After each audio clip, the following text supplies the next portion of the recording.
Hello, everybody. I believe we should be live, which is fun, which is cool, which is awesome. You should be able to see Adam above there.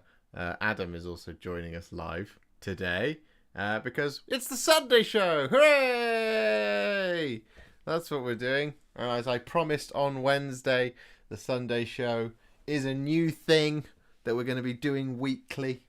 Kind of doing the stuff that I don't normally do on YouTube, which is talk a lot about the game, because I'm a painter first, painter or player. Good evening, Philip. Good evening, Mr. Gwatkin. How are you? Oh, excuse Evening, me. guys. Excuse me. There we go. Am I coming through? You're coming through to me. I can hear you loud and clear. Perfect. Perfecto. And I should be on my channel as well, but who knows? Technical difficulties are possible. Yeah, we're still very. I found a drill bit. We're still very early in our streaming together career at the same time on YouTube. Good evening, Robert Blake. I am very well. Hope you are well as well. And having a lovely weekend, a lovely Sunday, and excited for the Sunday show, because the Sunday show's a thing now, which is cool. And unlike last time, when we were just purely laser focused on Chapter Approved 2022, I'm actually also going to be doing some hobby today, which is why you've got my typical hobby setup. I am going to be building not one, not two, not three, not four, but 5 Dire Avengers, and these are the last Dire Avengers that I will have to build for many, many moons, which is very good and lovely. I like it. And I'm very pleased. I like it a lot. Have you built Dire Avengers? You have built Dire Avengers, haven't you? I've built Dire Avengers. My Dire Avengers have been built for. I've had Dire Avengers for ages. They're not magnetized like your ones are, or your commission ones are. So they're a little bit different. But yes, I do remember building them. I've been building these fine little dudes today. These Rangers from the Eldritch Omens box. They're quite fun to put together. Yeah, they look very cool actually. I'm a big fan of the sculpts. I've got a box of that downstairs. Unsurprisingly. Oh, hello. According to people on my stream, I'm muted. That's not very good. I'm going to deal with that. There we go. That might be better. You should speak. There we go. Let's see if that's working. People on my channel who are watching, let me know. Because you can hear me on Josh's channel. Not very good if you can't hear me on my own channel. But yeah. But yes. As I say, technical difficulties. I'm excited. I'm excited to build the Eldritch Omen stuff. I had a quick look at the sprues yesterday. I thought they looked very pretty. Yeah, I you know what, the Chaos ones as well look pretty good. But yeah, the Eldar ones I built so far, really nice, really nice. Have you built the Autarch? I've not built the Autarch. No, I've just been building Rangers today, so I want to build the Shroud Runners as well next. Nice. Well, yeah, should be good. Should be good. So we're going to be talking about all things Tau, Custodes, and Aeldari. So yes, we should probably start with the Aeldari, shouldn't we?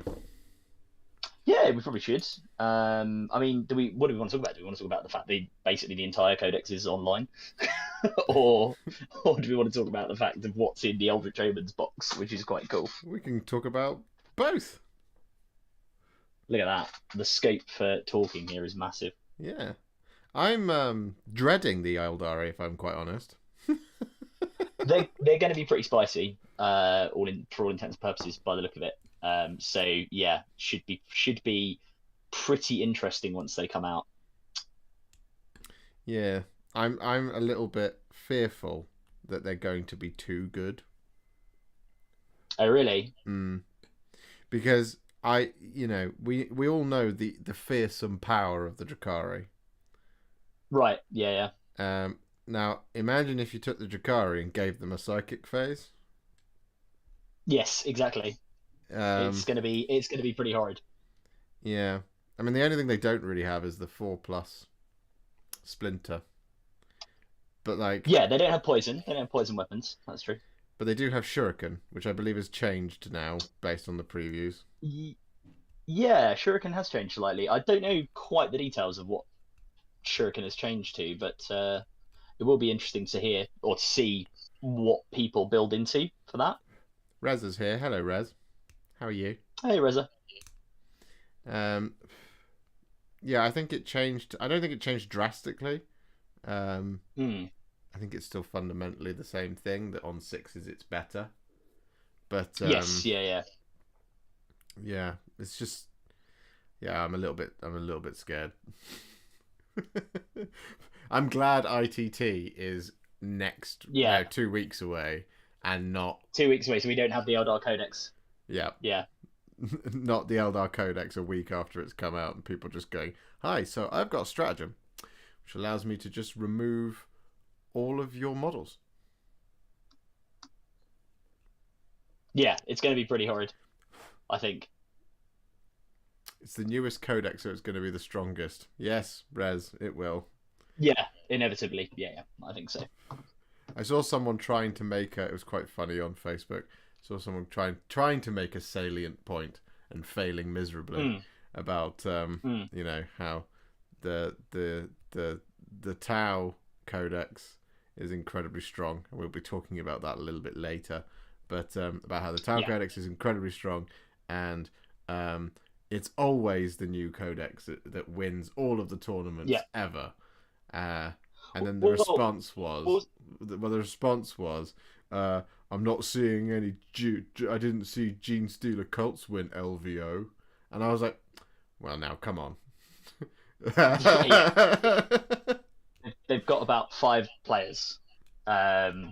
So yeah, and Custodes came out at the same time. Yeah, which has about 3 million players. Which is funny, right? Because the Custodes Codex, when it came out, people thought it was going to be rubbish, and it isn't in any way, shape, or form. It's very good. It's a very good codex. It is. It's incredibly good.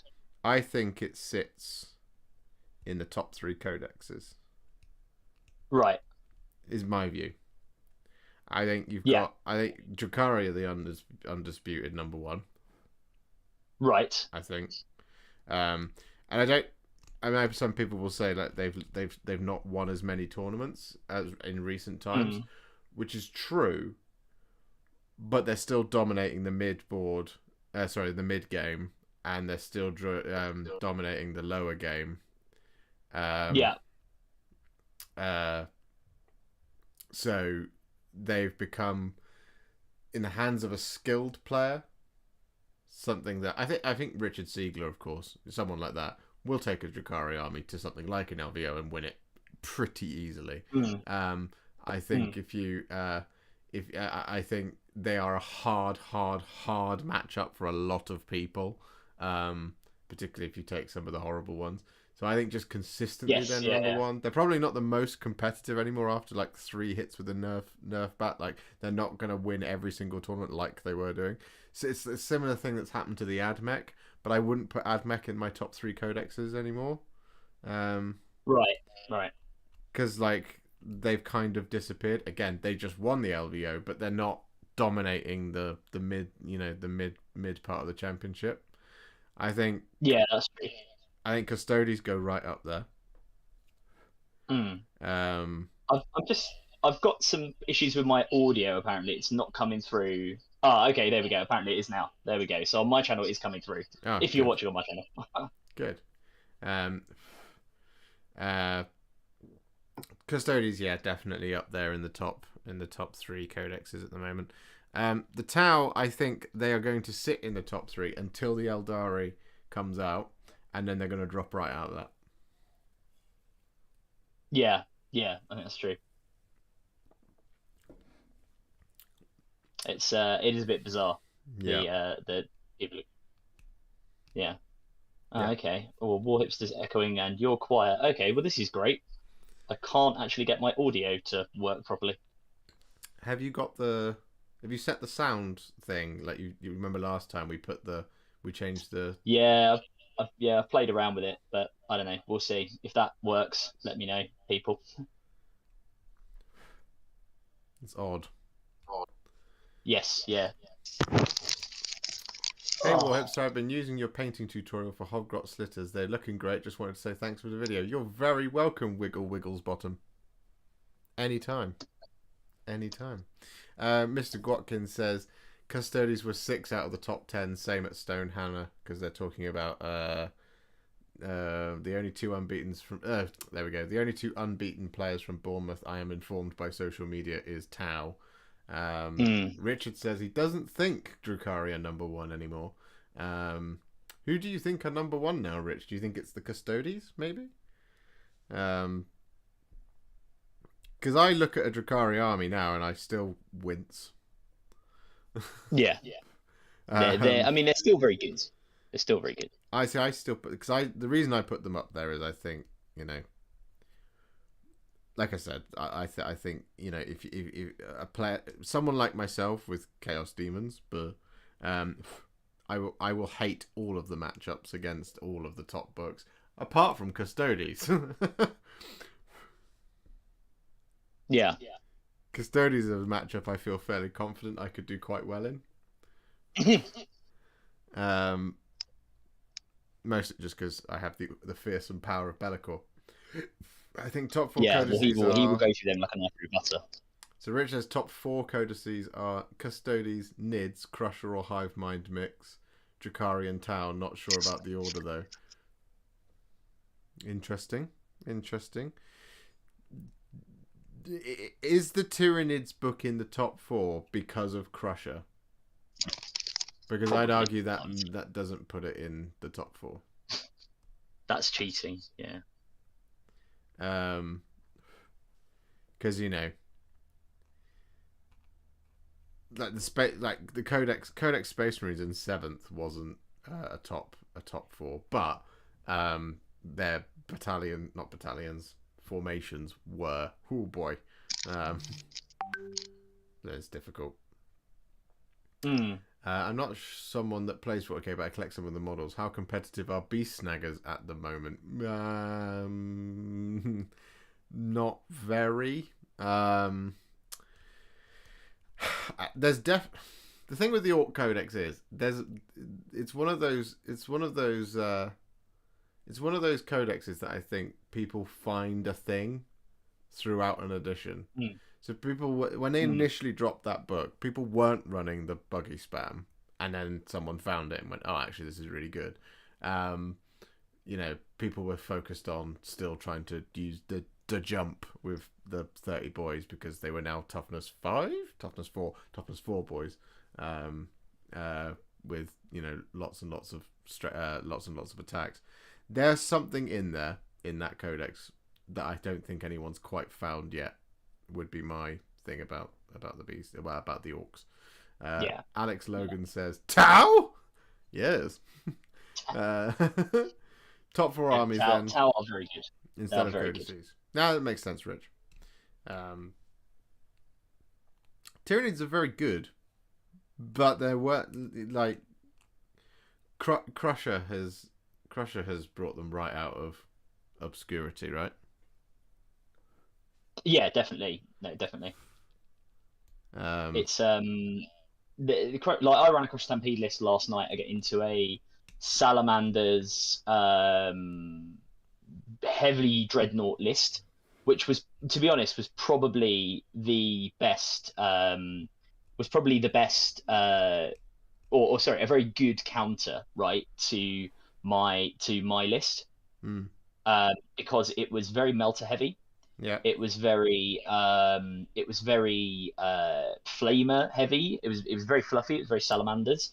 And obviously he had my opponent, a guy called Ollie, who's brilliant, member of the London Wargaming Guild. He had a Vulcan Hestan, who gives out a chapter master style. In fact, it's a Morven Val chapter master style effect on to flamers and melter units, so they get reroll everything. And I won that. It was a very good close game. The score doesn't reflect how close it was because it ended around about 91-41. Although I should say 81 and 41 because I should deduct myself 10 points. I did not have a fully painted army because I'm still in the process of painting up the models. Yeah, it was a really good game. And honestly, the Crusher Stampede is really very good. It just is very, very good. It can hold off against tough lists like the Salamanders, and it can also go in and cause a lot of damage pretty well. I mean, I had a Hive Tyrant who took 14 4-up invuln saves and saved them. And he hung around, because he ended up at one point being -1 to hit, -1 to wound with a relic, -1 damage from the Crush Stampede, and obviously a 4-up invuln, so just really hard to kill. And I gave him Catalyst as well, so he had a 5-up Feel No Pain. Strong. Yeah, Good. very I good. like it. So the other fun one are some of their strats, right? So the strats they have include there's a great one called Death Surge. So the reason I'm thinking of it is because I've got my Stonecrusher Carnifex here. So Stonecrusher Carnifex is a Forge World model. It's very good. He doesn't degrade. He is otherwise a pretty regular Carnifex, and with those 2 little crab claws on him, he rerolls all hits natively, and he gives you the ability that if he goes into a vehicle or monster, he's like AP -5 and flat 5 damage. I think it's maybe AP -4, flat 5 damage on his claws, right? Yeah. And Death Surge, which is a 1 CP stratagem from the Crush Stampede book, is Fight on Death. But unlike most Fight on Death strats, which specify that you have to have not fought, right, with him. Yeah. This one just says, nah, it's just when you die. So what you do, you put your dude in. So in this case, he was on like 1 wound. He charged a Contemptor Dreadnought, a Relic Contemptor, got into him, did a lot of damage, but Ollie made quite a few invuln saves, and then he, inevitably hit me back. I died, dropped CP on that, just fought again and killed him. Like it's full of really good stratagems like that. Yeah. Well, those will be gone in the next book. It's still 8th edition stratagems, isn't it? Yeah. Yeah. Like, I'm fully anticipating they're all the good. They're all gonna go. Very sad. I'm fully anticipating all of the good demon stratagems, of which there are 1.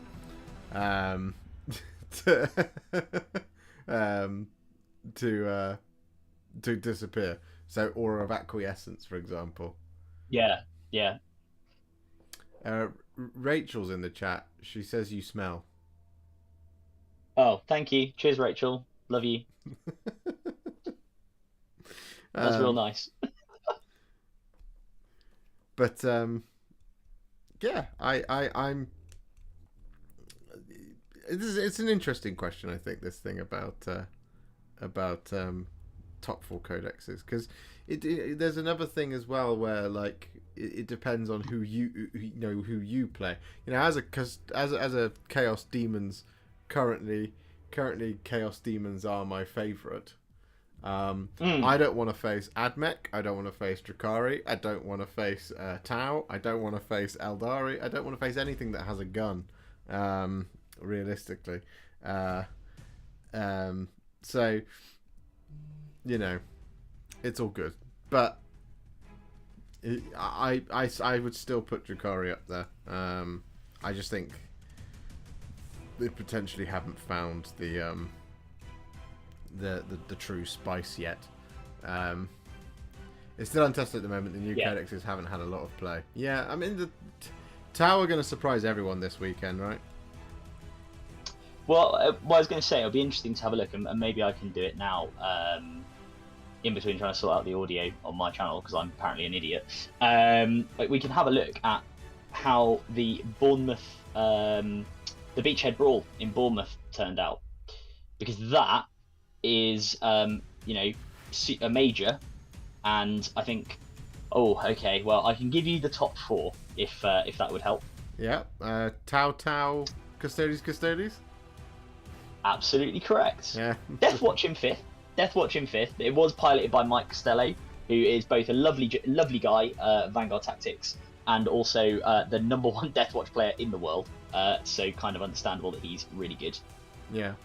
Rich says, I think Tau, Eldar, and maybe Nids will change up what the meta looks like. Now, I'm inclined to believe him, but I think Eldar will have a huge impact, because I think people are going to dig out all of those non-Alatok armies that they had, and bin one of the Hemlock Wraith Fighters and bin one of the Crimson Hunter Exarchs. But apart from that, they're going to dig out all of those. I mean, they've seen the rules for the Phoenix Lords. They're very cool. Going to see them all over the place now. Jane Czar in particular. Yes, yeah, definitely. Which is cool, and also, again, I'm finding auto-take named characters almost a little bit weary now. Yeah, well, you've got a trade from Valoris, right, for the Custodes. Yeah. Morven Val for the sisters, or she was. I mean, she's gone up in points now, so I don't think maybe she is quite as good as she used to be. Yeah, it's a bit of a weird one. There's some of these. The Tyranids will be interesting, right? Because they don't really have any named characters as such. We got the Swarm Lord. That's about it. There are named characters in the book, but they're just rubbish. There's like the Red Terror, and then there's various other. I mean, there's theories on what this new Tyranid model is going to look like as well, which they previewed, or sorry, what it's going to be. Because a lot of people think that's going to be the oh god, what is it called? It's like the Terror of something. I can't remember, but it's like a winged winged version of one of the lictors, I think. So yeah, be interesting to see if we get that. Who came first? Was it Tau or was it Custodes? Well, according to this, it is Tau. It was so at the top. I'll run down the top 10. So we had Alex Harrison with Tau, Vic VJ with Tau, Ben Jones Custodes, Vince Chandler Custodes, Mike Costello with Deathwatch, Manny Chima's Tyranid list, Dan Bates Custodes, Jack West Custodes, Ed Watts Custodes, and Jay Severin Custodes. And then 11th was another Tau player. So basically, of the top 10, 1, 2, 3, 4, a full 5 of the top 10 were Custodes lists. Hi, Mike's Painted Mini. Yeah, there's a lot of Custodes out there. This is what I mean. There's a lot of Custodes. People thought it was a bad book because it lost the 3-up invuln. And you and I were saying when the book came out, we went, this book's really good. But what people did was exactly what they always do, right? Which is, and it's the same thing they did for the Sisters book. So when the book changes, when stuff gets side grades, when stuff is it 6 out of 10? Hang on, there. 1, 2, 3, 4, 5, 6. Yes, actually, I can't count. It is 6 out of the top 10 of Custodes. But when stuff takes side grades, everybody whines about it. So I played Sisters all last kind of ITC season was Sisters for me. Yeah. And I remember when the Sisters Codex came out, and obviously Sisters were a very, very powerful army. Everybody went mental about the fact that Repentia had lost their native advance and charge. Yeah. That you had to use a Repentia Superior. Sorry, wait, was it native or was it a strat? I can't quite remember. But either way, they lost it, and you were looking at a strat. You were looking at having a Repentia Superior to do it, to put the ability on them. Yeah. And everybody went crazy on that. But then it was like, she also gives them like +1 to wound as well, like close up. So, what you're worried about, they're really good. Yeah. It's just ridiculous. Dan here has said, still Tau came first and second. I've not watched a battle rep that they've lost yet. No. Oh yeah, no, I'd agree with that. Yeah, the Tau are ridiculous. I think what you're seeing at Beachhead is a good example of where people just didn't have the armies ready. Frankly, yeah. I mean, we can look at the winning list. I mean, I think that's always interesting. Can I see the winning list? Let's go back to pairings. I'd be interested to see if there is a Hammerhead in there. I have to log into my Best Coast account, so just give me a second, and I will find it. Dark Angels beat Tau on Tabletop Titans last night. There you go. Yeah. So that was Adam Camilleri, who's one of the Art of War guys. Well, he's like their Australian branch of the Art of War. And I watched a bit of that today. It was a very interesting game. And he had a very aggressive, like largely Raven Wing list, I think, or I think he had a block of Terminators actually. So maybe it was mixed. But he played it very well, and also I think, to be fair, Adrian didn't have any crisis suits. He had like a Riptide, which is not quite as, it's still very good, but not quite as good as it used to be. He had quite a few Kroot who are, good, but I don't think it was like an optimized list. It was there to as Dan says in the chat quite rightly, it was I wouldn't say a weird list. It was a fun list. It was a list designed to make it fun to kind of watch along, which it was, to be fair. One long strike and no hammerheads between the top two lists. I see. I knew it. Were people trying to? Because I've seen two things, right? People saying that the Crisis Bodyguards thing works on long strike. It doesn't, does it? It does, as written. I think it does. But I thought if you're over 9 wounds... There's a big argument about where... No, it's because the Crisis Bodyguard rule, and I can get the codex, I've got it here. I'm fairly sure the Crisis Bodyguard rule doesn't have any of the... It isn't a bodyguard rule. It's described differently. Right. This is good to see. We'll do it live. Let's have a look. So, Crisis Bodyguards... Swarm Protectors. While a friendly set character unit is within 3 inches of any Crisis models in this unit, enemy models cannot target that character unit with any ranged attacks, or with ranged attacks. Right. Long Strike is a set character. Doesn't matter that he's a vehicle or, whatever. Right. Yeah, Rich is saying he'd expect it to change in the FAQ. I mean, I would always... I would agree, yeah. I would always play it that you can't. But, Yeah, it's interesting. I've seen some tournaments have ruled on that, apparently. Yeah, Beachhead did, apparently. So... Oh, Beachhead did. Okay, fine. Yeah. And I know some Tau players have got annoyed about that, which I thought was interesting. Let's have a look. Yeah. So what did Vic have? So he's got Commander in Crisis Battlesuit, Ethereal, Strike Team. Yeah, lots of Crisis, lots of Broadsides. Broadsides are very good. They really are. Did they go for Tau? Sept?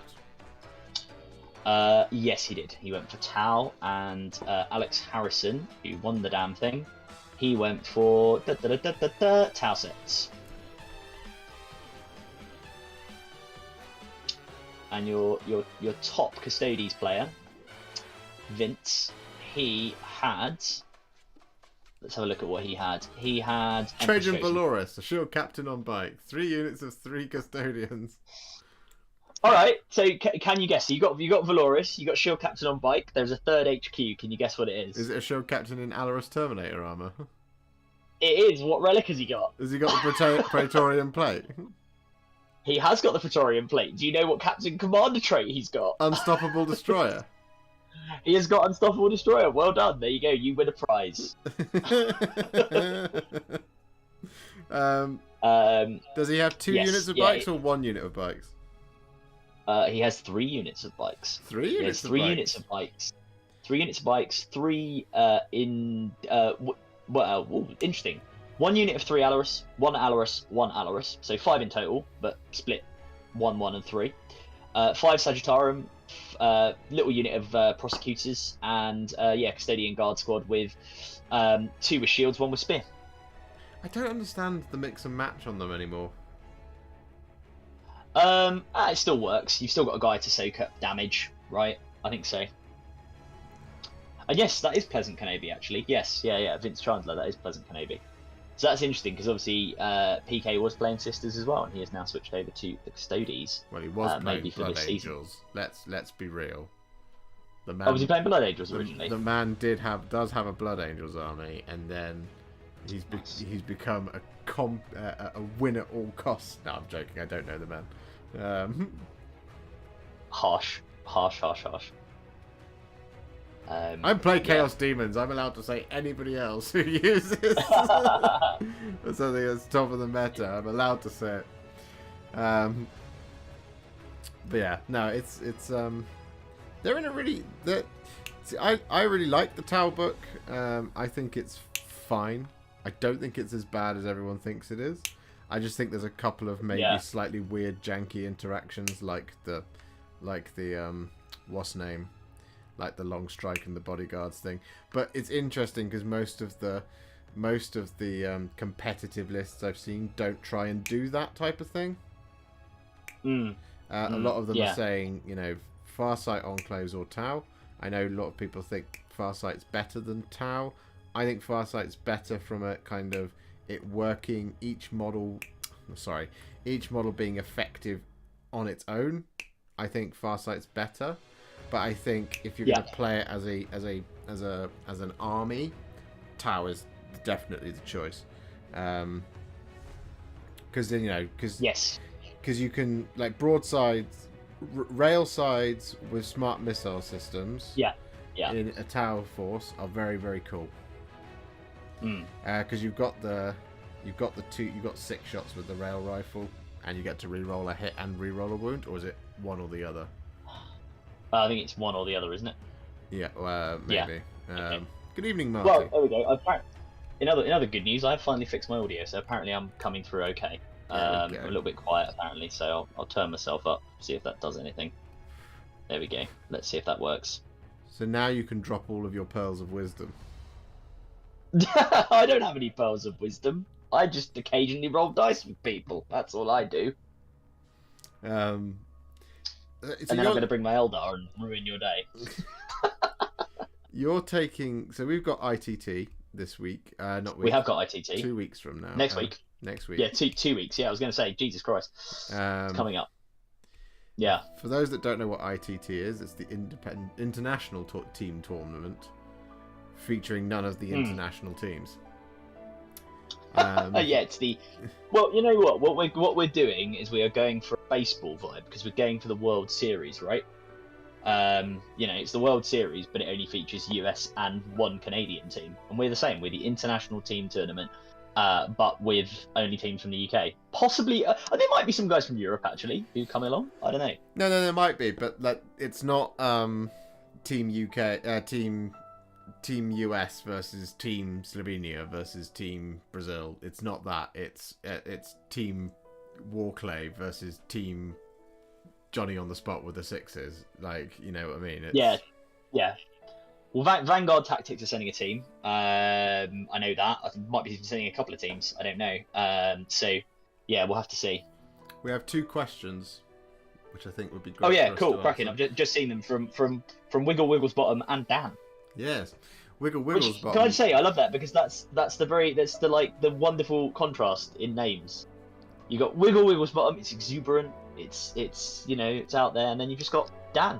It's easy as just Dan. Don't need to be anything more. Just Dan. I love it. Both very good. Mr. Gwatkin is representing Team Warhipster at the London Open next weekend. We need to add you to a WhatsApp group, Mr. Gwatkin. Yeah, Mr. Gwatkin, don't worry. We're going to get you involved in a secret project. Yes. We're like MK Ultra, mate. We're like the CIA. We've got like a secret group going. Yes, we'll do that. We'll do that after this. I'll add you into a WhatsApp group. Yes. What's your thoughts on the new Avatar of Kane model? Asks Wiggle Wiggles Bottom. I think the new Avatar Kane model is lovely. I think it's gorgeous. Yeah, I think it's very cool. For me, I think I've decided there is a definite right choice for building it, which is with the sword and the helmet with the big helmet with hair plume. See, I like the helmet. I like the classic style. Yeah, that's the one. But I'm tempted to go with. Sorry. I thought you meant the head. The head. The helmet with the fins either side, and then the massive hair. Oh yeah. Because there's one where it's got like a big back thing on the thing, which doesn't have the hair. It's a helmet with a big fin on the back. The classic look helmet with the sword. That for me, I've decided that's the one. That's the one. Yeah, I'm debating sword or spear. No, do you know what? I actually did an Instagram. I don't know if I can still see it, but I did an Instagram poll on this on a story. Yeah. I probably can't see it now because it's just disappeared into the ether because Instagram sort of does that. But I said, sword, axe, spear, or like helmeted, unhelmeted. The more people, and I think a lot of people were going like helmet and axe. I think a lot of people like the axe as well, which is quite cool. See, that's the one thing I don't like. Yeah, I'm the same. I prefer sword or spear, and that's, to be fair, that's only because I've got the Forge World one, and the Forge World one I've got the one with the sword. But I also think the one with the spear, who's kind of like looking like he's doing the javelin, that's pretty cool. Because I think the one with the axe is a little bit too small. Yeah. That's all. I think the axe is really cool. I just think it's too small in his hand. I'm used to seeing, like, for me, axes. I really like the for example, the Bloodthirster Insensate Rage that has a two-handed axe that's as big as himself. Yes. Yeah. Well, that's very cornate, isn't it? You wouldn't expect anything less from the Blood God. Exactly. Only small axes. This isn't an axe; it's a letter opener. And Dan asks, do you think crisis suits, etc., are undercosted at the moment? I don't think crisis suits are undercosted at the moment. No. Oh, what are they? How much are they baseline? Let's have a look. To fully kit them out, they pretty much come in at 60 points each. Yeah. Now, there are some things that, if you're going to be as complicated as it is for the Tau, I think they could make it a little bit more complicated. For example, being only able to include one airburst fragmentation projector per model. Don't, you'll ruin Ed's list. But, you know, it's one of those things. I mean, I personally don't think the air-bursting fragmentation projector is a good idea on the Crisis, because, particularly in Farsight, you want them to be within 12 inches. Where are you dropping within 12 inches that's out of line of sight? I mean, it just depends how you want to play it, right? I think in terms of Dan's question about are they undercosted or overcosted, it says overcosted. I don't know. Yeah, I mean, if you kit them out, as you say, 55 to 60 points probably is where you land. You're right. Is that too much? I don't know. I mean, I think it's interesting, right? You've got to think about how much the other things cost at that level that are, you know, first of all, what costs roughly the same, right? The Allarus Terminators now are, I mean, they're too cheap, I would say, and they're around that level. I think Death Shroud Terminators are still, they're 5 points more. They're like 65 or something. Rich can let me know in the comments in the chat, because I'm not 100% sure. And again, they're probably overcosted. The thing about the Crisis Suits is they're very good, but you know, they are still Tau. They do one thing. They do it incredibly well, shooting, but you know, is their defensive profile that good anymore? Well, it's still good, but it's not, you know, it's not what it used to be. Maybe, I don't know. I've not faced them on the battlefield, and I don't want to. I'm running Nidzilla, so I'll get shot to pieces. But you know, we'll have to see. Death Shroud are now 55 points. Yeah, so Allarus 50. You can give them all now a 4+ invuln for free. Yeah. Well, of course, with the shield generator. Yeah. I think it's for me, it's like they're great at their points, but the ability to take a thing as well as 3 guns, whereas it used to be a system and 2 guns, or you basically had 3 hard points. I think maybe is a little bit unfair, but only time will tell. I think they're probably fine. Hammerhead probably could go up. Broadsides, Hammerhead might go up. Broadsides, I think, are fairly costed. They are very expensive. They're very good, but they are very expensive.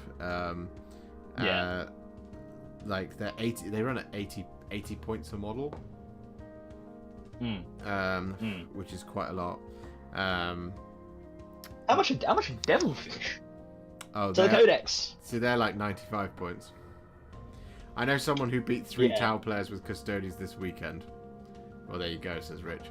Warhipster, would I be right in guessing there's going to be a painting tutorial for the new Avatar game? Okay. Wiggles button. Yes, you would be right in thinking there will be a painting tutorial for the new Avatar of Cain. There 100% will be. Ask such a question. Of course one would appear on his channel. Yep. If I get it on time, it could even come out the same weekend. Yeah, I mean, I'll do a rundown of some of the data sheets as well over on my channel and the Codex. Maybe we'll do a video together, Josh, just talking through the Codex and sort of what our thoughts on it inevitably when it comes out. Yes. Because I'm certainly looking forward to it. I think it's good. It's got some nice spice to it. I think it's going to be. I'm genuinely terrified of the Aeldari Codex. Genuinely afraid. I think what Rich said earlier is right. I think Tau, Eldar, and then Tyranids are going to mix up the meta. I mean, obviously, as someone who's knocking about with Tyranids at the moment, I am really interested to see what the Tyranids get. And it's also really interesting, right, because as I said at the start of the stream, the Eldar Codex is pretty much all online. It's all out there in one form or another. It probably shouldn't be, but it is. Tyranids, zilch. Yeah. Absolutely zilch. The only things we've had on Tyranids so far, and again, small plug, check out my channel, I've done 2 videos on them, are the profiles from the boxes that people have been buying. So we have a new profile for the Hive Tyrant. Spoiler, it's 2 profiles. They've split the winged and the walking Hive Tyrant. And a new profile for the Swarm Lord. We've also got a Haruspex and an Exocrine as well, because those come in the same box. I haven't done a video on the Haruspex, but I have done one on the Exocrine. And essentially what is happening to the Tyranids, it looks like, is pretty much the same thing that's happened to everybody else, which is everything is getting killier. Everything is getting killier, and the big monsters are getting tougher, which I like. I think they are definitely going to ramp up in terms of their killy potential. They're probably going to get tougher, but a number of their stratagems are going to go away. Oh yeah, and I think again, what you will probably see from the Codex, and actually the same thing for Eldar. So this is a universal thing that tends to happen, I think, with these. Is what you will see is side grades. So the Tyranids at the moment really have, and I'll pick on Tyranids. I know we sort of didn't mention we were talking about Tyranids, and I've sort of forced the conversation that way, but I'm going to stick with it. So Tyranid players have a couple of stratagems, right? So when I say stratagems, I mean to play the game. I don't mean literally, things you spend CP on. Pre-Crusher Stampede, okay? Because Crusher Stampede is a bit of an outlier because it's a White Dwarf supplement that's just incredibly good. Yeah. Really, the way you played Tyranids before was you either did, some people tried Gaunt Carpet for a while, but that died, right? Which is just flood the board with hundreds of, little Gaunt models and basically go, I'm going to just hold the board and, you'll kill me very easily, but you won't kill enough to stop me, taking objectives and taking up board space. Or you have your kind of, bring a Swarm Lord, bring a load of Gene Stealers, start flinging Gene Stealers at people, and then follow it up with your slightly tougher, bigger monsters, right? So generally that's the way they've all kind of worked. And when the new Codex comes out, I can guarantee you now, and I'll put my, I'm going to say stake reputation on it, I'll put money on it, the Swarm Lord is going to lose his double move ability. Almost certainly the Swarm Lord is going to lose his double move ability. You think? So Tyranid players, oh yeah, I'm sure he will. They've given him 9 attacks now, right? He hits at strength 9. He was strength 8 before, so it's a slight upgrade. And that's without seeing the rules he's got, right? Obviously, I guarantee they've got rid of that double move. The other reason I think they've done that is because if you look at the Gene Stealer profile in the Gene Stealer Cult Codex, Gene Stealers now are they've gone down to 10-man units, the pure strains, but they've got a 4-up inven, right? They can still advance and charge. They've got the extra attack built in that you used to get for having 11 models or more in the unit. Yeah. And they're also all natively the AP has on the claws, their rending claws. So they're all instantly now better, right, than they were, and I just cannot see them retaining the Swarm Lord. Oh yeah, by the way, you get to move again in your shooting phase if you don't shoot. Because and Tyranny, it might become a stratagem, it might become something you can do, or maybe you can do it once per game, but I don't think it will stay around in its current form. Let's put it that way. I'm going to hedge myself and say it might stay around in a different form, but I don't think it will stay around in its current form. And I can guarantee you now, there will be videos, there will be people on Reddit, Tyranid players going, they've ruined the Swarm Lord, he's been nerfed, oh, my army is unworkable now. And then within 48 hours, someone will go, oh yeah, but if you run this, this, and this, you've now got something that will see those Tau over there. Yeah, oh, they were the top of the meta. Right, now they're getting eaten and turned into soup. Yeah. Right? That's always what happens, right? The viable stuff, the way that these nine 9th edition codexes tend to go, as I see it, is that they give you they sort of take away some of the really obvious stuff, but give you generally some side grades that actually improve a lot else across the codex. Obviously, there are exceptions to that. There are things that get taken away altogether. Blood Angels players, F in the chat for the Angels wing. So I knew that would make you smile, Josh, or make you cry. I don't know which one.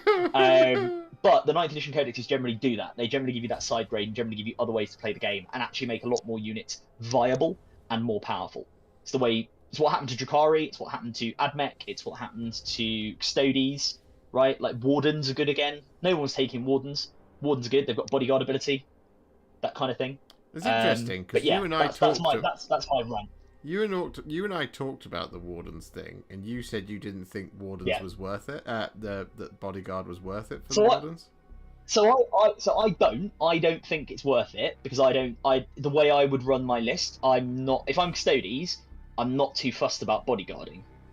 However, my point is, if you do want to use that ability, Wardens actually become good value again, right? If that's the kind of strategy you want to play, they are very useful. Whereas before they just had no purpose. That's what I mean, right? They were just they didn't really have a clear role. Now they have a clear role, so you can include them in your army if you want. Well, they had the extra attack. Yeah, but come on, in the grand scheme of the Custodes book, it's like. See, my dream in 8th edition was to run a 10-man unit of Wardens and have it walk into the enemy's army and lose 3 of them, and then to play the stratagem for when one dies you gain an extra attack for every one that's died. So your 10 would even go down to 5, so each one would gain 5 attacks each. So then that would have been really funny. Any more than that, and it would have been it would have been pointless because you start actually degrading the unit too much. But I think it was that if each one had 4 attacks, so it was 40 attacks. If you lost 1, everyone would go up, so you would lose 4, but you'd gain 9. So you'd gain gain 5 attacks. So it got exponentially better, and then it immediately bottoms out of a cliff once you had what it was going for. But everyone else thought I was mad. I mean, it's kind of a meme. It's a meme play. I mean, just looking at the chat for a second. So Rich has made the point about the Gene Stealers, that they are, pure strains in the Gene Stealer Codex. They're not just Gene Stealers. I agree with you, Rich. I see where you're coming from. It would just be very weird if Gene Stealers in the Tyranid Codex didn't also get, at the very least, something similar, because fundamentally maybe they move out of troops, maybe they become elites, whatever, right? That probably kind of should. sucks, but hey, it happened, right? But a pure in the genes from a fluff perspective, and I'm not saying that the fluff is the way things should work, although let's be clear, a lot of the stuff that GW have done, even when it's slightly over the top, has kind of been heading along the lines of actually because it's fluffy, that's how it should work. A pure strain Gene Stealer is a Gene Stealer to a Tyranid. That's what that is. The ones in the Tyranid book are the pure strain Gene Stealers in the GSC book. That's the whole point. They evolve kind of into, they breed into them, and then they go off and start other Gene Stealer cults because they can do, the implantation, horrible parasitic thing. So yeah, it would just be very odd if they didn't do that, I think. But hey, who knows? I hold my hands up. We'll see what happens. We've also got a question from Wigglesbottom. Yes. Who says, so in general, for all the new Aeldari models that have been revealed, what's your thoughts on how they all look? And I've been talking forever, so Josh, you answer this one. I think they look very nice. Right, okay. Do you want to expand on that at all? Yeah, I mean, they've just got the nicer, cleaner lines. They've got a lot more dynamism in them. They're great. They are... the Shroud Runners are the only one that I see as being a really popular pick. Oh, and the Avatar, and Morgan Ra, because for the majority of people who have Aeldari armies, and I mean people who've had Aeldari armies for a long time, and the ones who always ask for plastic aspect warriors, they're the ones that already own 30 Dark Reapers Why would you buy another 30? Yeah, yeah. I mean, I've like a good example of that. I've had my Eldar army a while, but I don't have that level of Eldar. It was built for a slow grow campaign. So I've got like 5 of the Resin Dark Reapers. I've got 5 Striking Scorpions. I've got the Fire Dragons as well. Yeah. So I've got the Howling Banshees as well because they were a plastic sculpt, which was very nice. But yeah, I'm familiar with the world of Finecast in Eldari. Yeah. So if they do, I mean, if they bring out Sweeping Hawks, I haven't got any of them, so I'd be happy with Sweeping Hawks. Yeah, that's the thing for me. Like Dark Reapers is an interesting choice because the majority of people who played Eldari at the beginning of 8th edition, I'm looking at you, the Yanari, who were running 20 to 30 Dark Reapers. Yeah. With Soul Burst. With Soul Burst, double shooting them and all that kind of thing. They've already got their Dark Reapers. So it's one of those things. What I really like though about this launch is that the new Guardians are really, really nice. And what it does is it gives a new player or somebody who wants to get into Eldari, it gives them a really good foundation off which to build, which is really good. Yeah, agree. I saw some people moaning about the Guardians. You know, like you saw this comment where people sort of said, well, you know, oh, we don't need new Guardians, they look fine. And it's like, yeah, okay, I get you, but, you know, just updating the basic troop kit, what's wrong with that? Like, you know, it's still... And also, let's be fair, you could build... I've seen people talking about building Dire Avengers off those as well, which is kind of cool. So using their bodies with the Dire Avengers heads, potentially. Philip Eagles in the chat says, Finecast, mine are all metal, so he has the OG. I wish mine were metal, Phil, because let me tell you, Finecast... Yeah, Finecast. Although, I say that, it's do you know what's interesting about it is with the Aspect Warriors is which kits are better than others. So Dark Reaper one is awful to put together. The Fire Dragon one actually fine, looks good. Except the only one that's a bit iffy on that one is the and sorry, I'm looking off at my cabinet, is the Exarch, because he's got the Fire Pike. So it's a bit long, so it can get a bit bent, but everything else is fine. And the Striking Scorpions, you know what? I'll open up my cupboard. They're alright. They're okay. Their hair thing that clips onto the back, they're like kind of scorpion, I don't know, for want of a better term, headdress thing that they have. That's a bit awkward to glue on, but like I remember when I was building them, it was just a bit of a nuisance. But they look okay. Yeah, they do. The new Rangers are really nice. Like I said, they feel fuller. Oh yeah. I'm I'll hold one up for the camera. Yeah, I think they look lovely. Really good, like, really good sculpts. I like the one that's drawing a knife. I didn't build that one. I went for the slightly boring, but I wanted one of them who's just looking down their rifle, so I went for the rifle pose. Yeah. But yes. Yeah, the knife one's cool. There's the dude with 2 pistols. I'm definitely building him. He just looks like he's like on his way to ruin your day. He's like got one in his hand and he's bring another one. Yeah. I really like the Shroud Runners. I think they're very cool. Yeah, they are. I think they are nice. They are nice. They're a really nice sculpt. I haven't put mine together yet, but I'm looking forward to doing it. It's a really nice idea as well. Yeah, I've seen people complaining about them as well, which I know is not, not the. Well, because I thought I saw the argument being made, and they were like, "Why would scouts run around on jet bikes? Surely it defeats the objective of being a scout." And it's like, well, yeah, but they zip from place to place, and then they might get dropped off or whatever, and then they jump on their bikes and run away. That's the whole point. So, do those same people complain about scout bike squads in the Space Marines? I don't know. We'll have to see. Probably not. Let's be honest. No. Well, it's the same complaint you get when people make about what are they called, Phobos stuff, where people say, people make the argument and say, well, Phobos doesn't work because they're running through, they're supposed to be hiding and they're all wearing bright yellow or bright red or bright blue armor or whatever, and it's just like, it's come the on, future, come on, guys. As Phil Eagle says, yeah, it's the future. As Phil Eagle says, people love to complain about anything these days. and I agree. In fact, I would be shocked, and I will. I won't fiddle around with my Discord because it will ruin this stream. But I'm sure in the Eldari Discord there is some discontent that the Eldari Codex is not being going on pre-order this week, because we have already had the pre-order confirmations from GW, and they are all Black Library. Yes, because it's the Black Library celebration!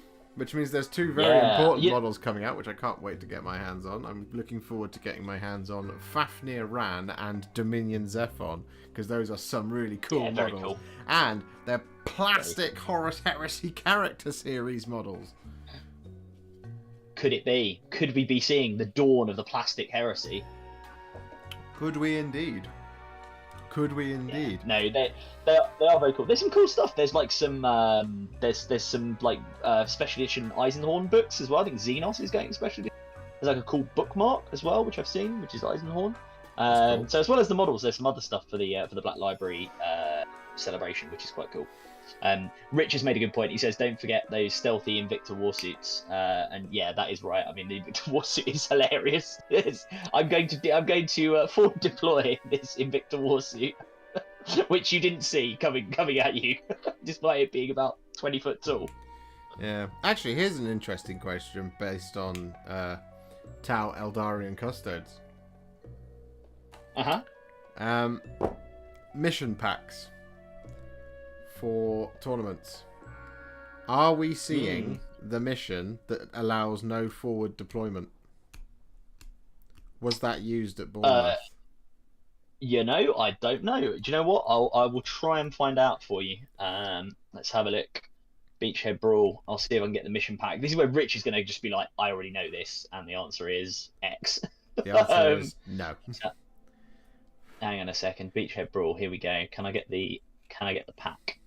The other question I have about Beachhead Brawl, is Beachhead Brawl using the new chapter approved 2022 rules about conceding? It is, yeah.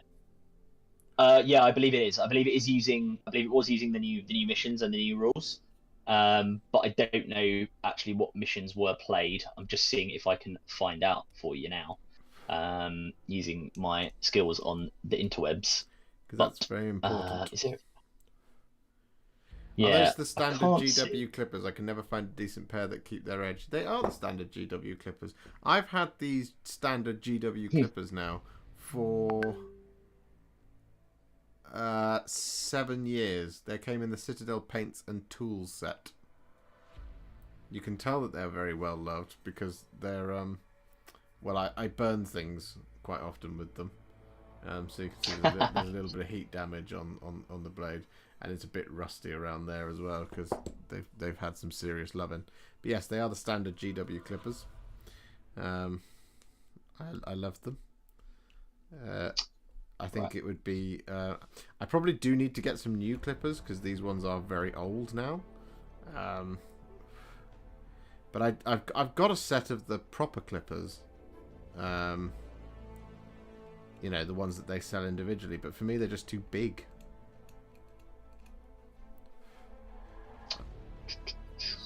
So I've found the pack. I'm just trying to find the right. So do you remember which mission it is that has that limitation in it?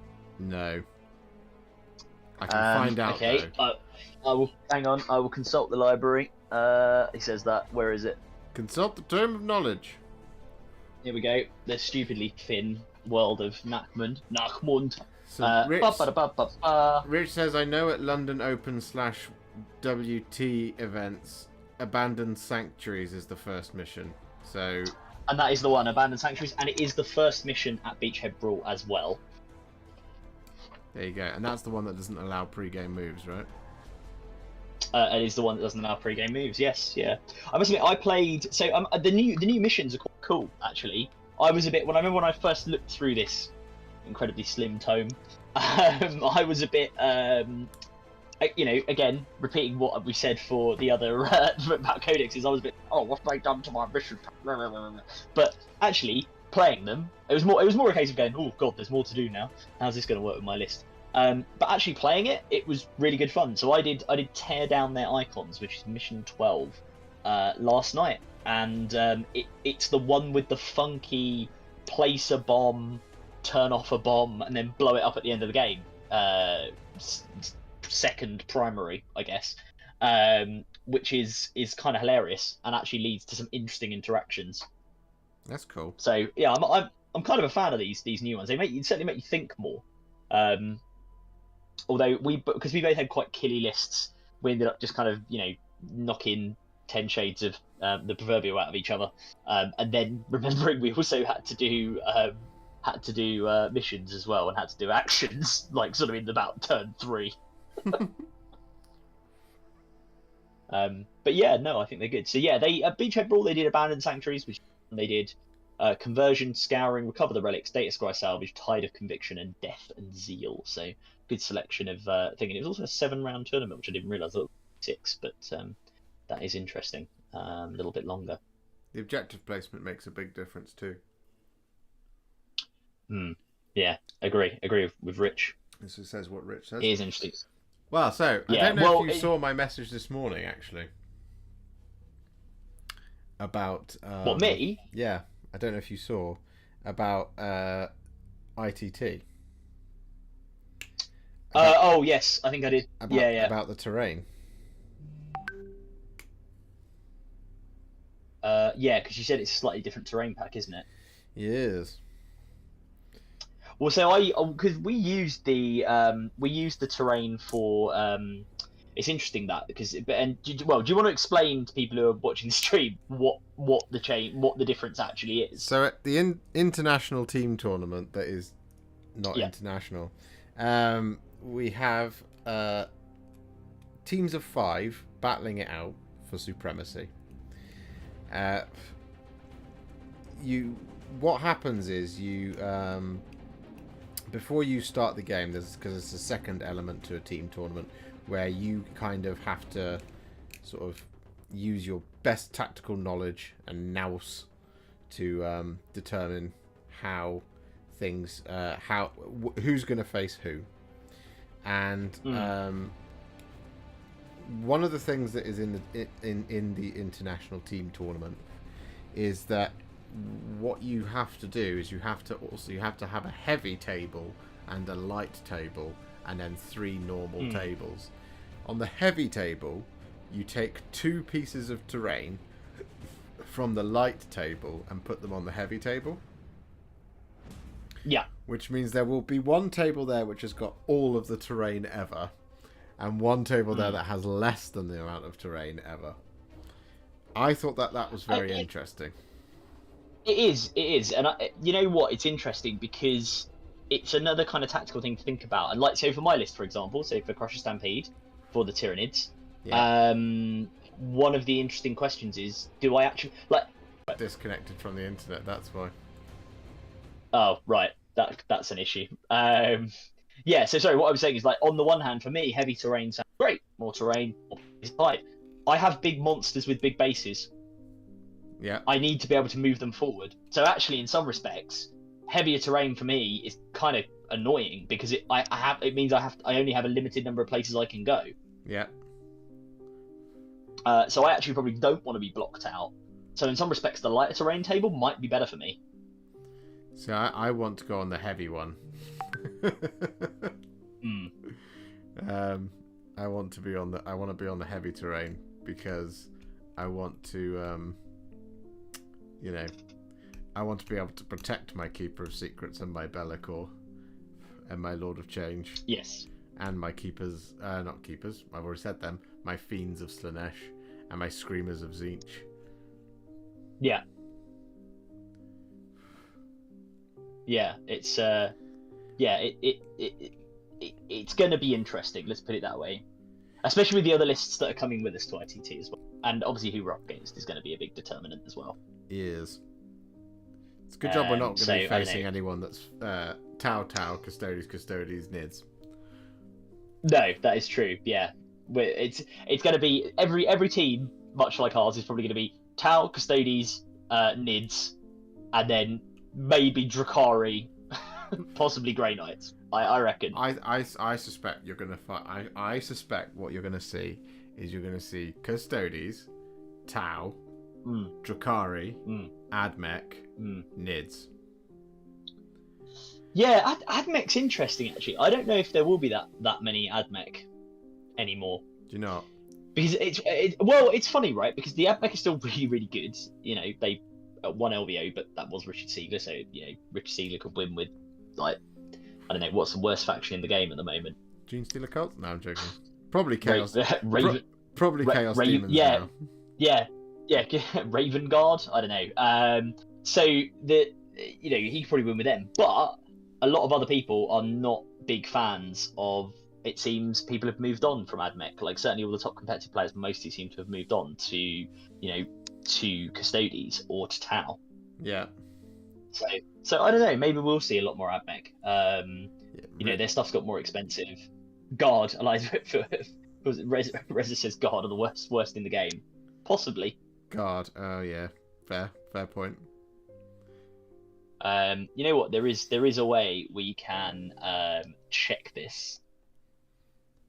Let me have a look at 40k Stat Center, and I will try and see what is the current win-loss across factions. Wiggles Bottom says, what factions would you recommend for a new player? I would recommend Space Marines and Stormcast Eternals, because they are the easiest to learn and the easiest to master. They're not the most powerful by any stretch of the imagination, but learning the game of 40k and learning the game of Age of Sigmar, Stormcast Eternals and Space Marines, no problem. If you want to be the bad guys, you could be Necrons or Cruel Boys. But it's just because they come in the starter set, that's why they're the easiest. Yeah. See, the only reason I wouldn't say Custodes, Rich, is because there's things like the Marshal Qatar, which are somewhat confusing. The Space Marines one, it's this, then this, then this. But Custodes are a fairly easy army to master as well, and obviously, you know, you don't have to get so many models for them. So I think as at the moment, just on the question of who is the best and worst faction, so as at the moment, according to 40k Stat Center, which is the current stats, so this will change, but the top 5 factions, and this reflects, it's interesting, right? So this is clearly pre-Custodes Codex, pre-Chapter Approved 22, and pre some of the changes we've seen. Yeah. Their top 4 are actually Drukhari, Cult Mechanicus, Grey Knights, Iron Hands, Orcs are in 5th. Chaos Demons are actually in 6th, I'll have you know, above Adeptus Sororitas. It's technically the thing about Chaos Demons. I'm just going to quickly interrupt you there. Chaos Demons are very good if you're running Slanesh with 4 Keepers of Secrets. Yeah, they're not very good if you do anything else. Yeah, no, that's true. They are all Slanesh lists, I think.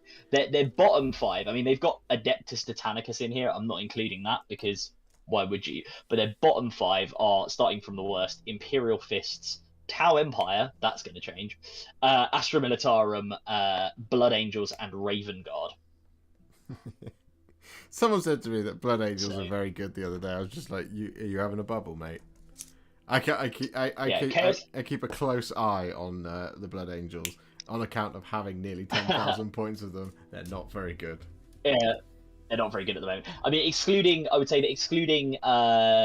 Adeptus Titanicus, the Chaos Space Marines are the 7th worst faction, and interestingly, right above them, Aziani are the 8th worst faction. So it's an interesting. I mean, these will change. Inevitably, these will change as new codexes come out. Tyranids are like hovering right in the middle, and you know we've had a few Crush Stampede tournaments, so I suspect that is going to fly right up. But at the moment, like you know, Tau Empire have a 35% win rate, so that's going to change. Well, not after this weekend, they don't. Yeah, exactly. That's definitely going to change. So yeah, basically at the moment everything is in flux, right? I think is the answer. So we'll have to see where things come out. Yeah, 100%.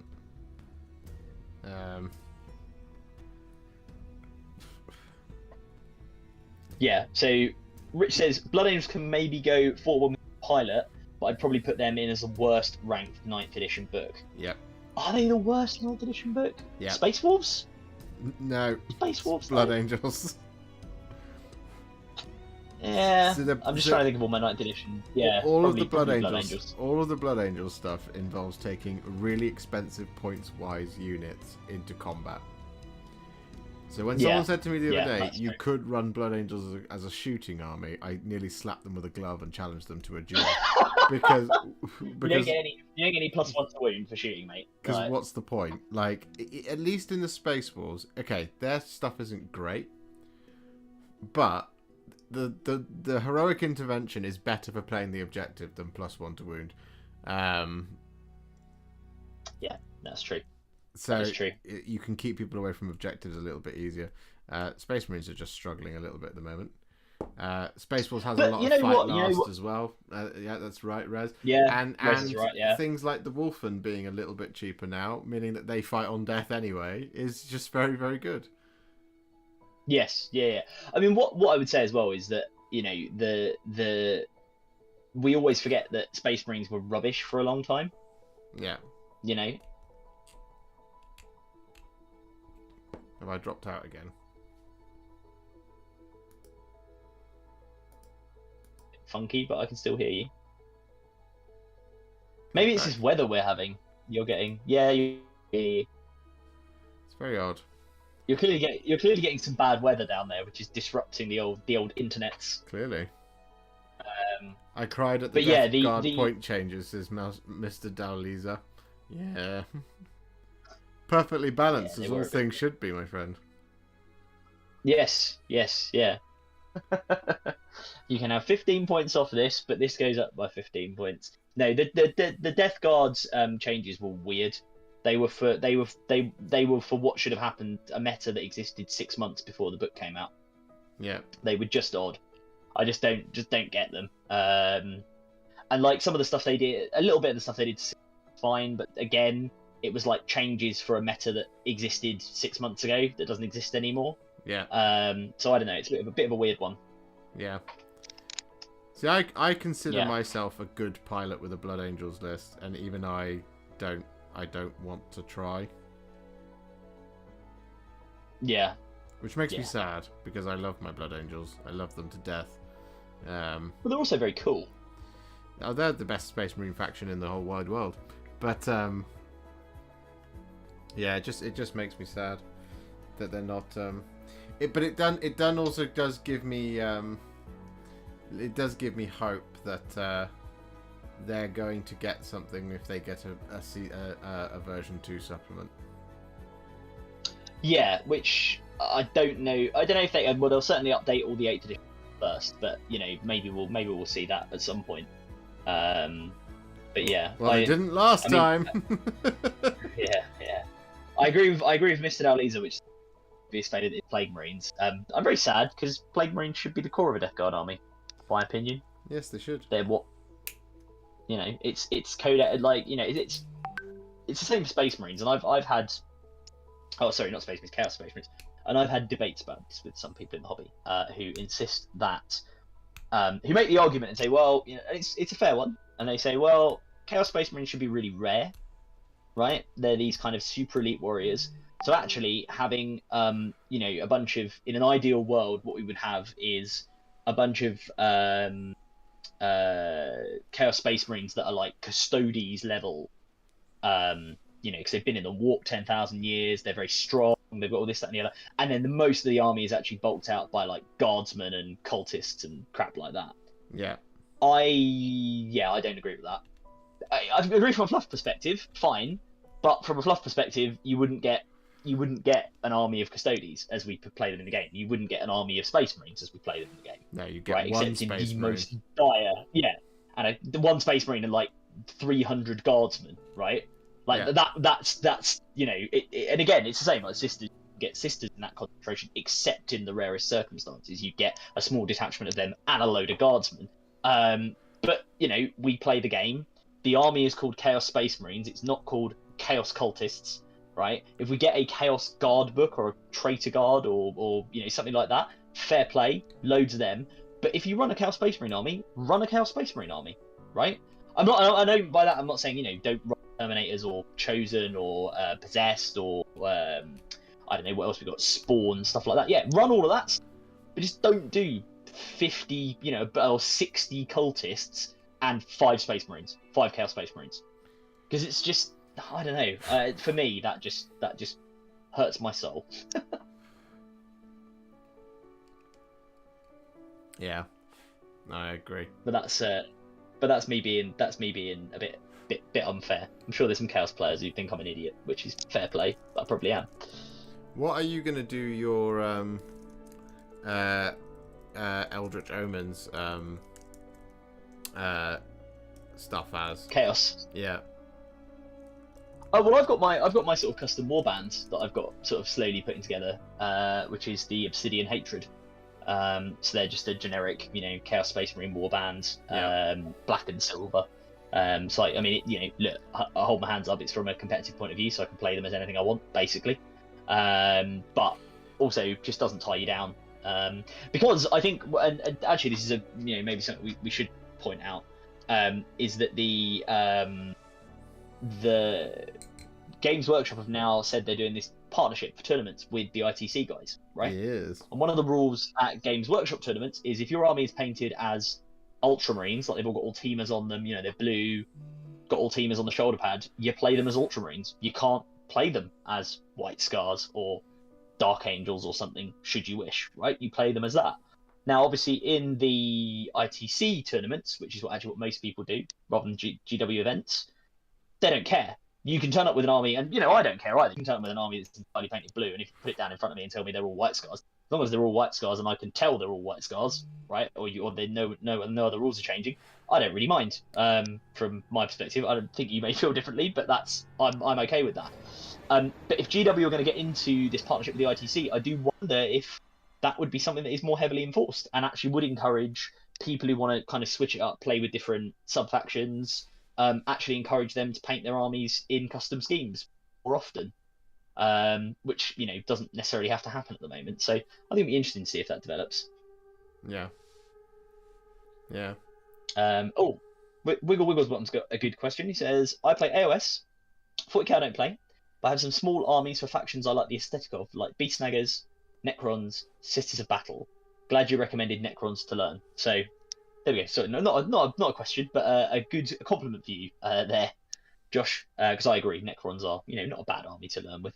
Oh, they're very good. Having done the episode of Coffee and Codex that we did the other day and reading through the Necrons book, Codex and Coffee. Sorry, not Coffee and Codex. It's the other way around. Reading through the book, it's very much like this stratagem does this thing for this unit, which is just great. It's not like in the other books where it's like, this stratagem, you can use it on this guy if you want, or maybe that one, or who cares? Yeah, it's one of those ones where it's great to learn the game, maybe not so good if you're going to take it to a tournament, but, that's just... That's that angle. Oh, Rich says Mike Brandt has already said that the GWITC partnership won't impact people's ability to take 3D printed models, etc. Would assume the same for colour schemes. Boo. That's interesting. And that's quite good, I guess. Boo. Well, I'm okay with 3D printing parts. I think if you want parts for your models, I think that's okay, because there's some stuff that GW just doesn't make. It's when you 3D print an entire army. And then turn up and get annoyed when it gets banned. That's more interesting. Have you seen that one? Although I did that went round. Oh no, go on. It did the rounds a little while ago. Somebody who'd 3D printed some Caladius battle tanks. Oh, was that the one? Was that the one where they were like luminous pink? They're bright blue. Bright blue. That was it. Yeah.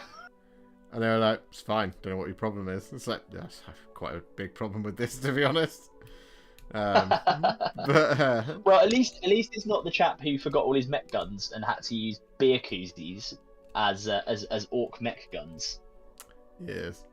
How good was the Thousand Suns Codex? I think the Thousand Suns Codex is very, very good. It's pretty good. It has some really interesting... So, I mean, it depends what answer you want, Mr. Wigglesbottom. If you want the just general answer, yes, it is good. Like all 9th edition codexes, it's quite interesting. The Thousand Suns have some really cool abilities. They can, really play around as you would expect with their psychic powers.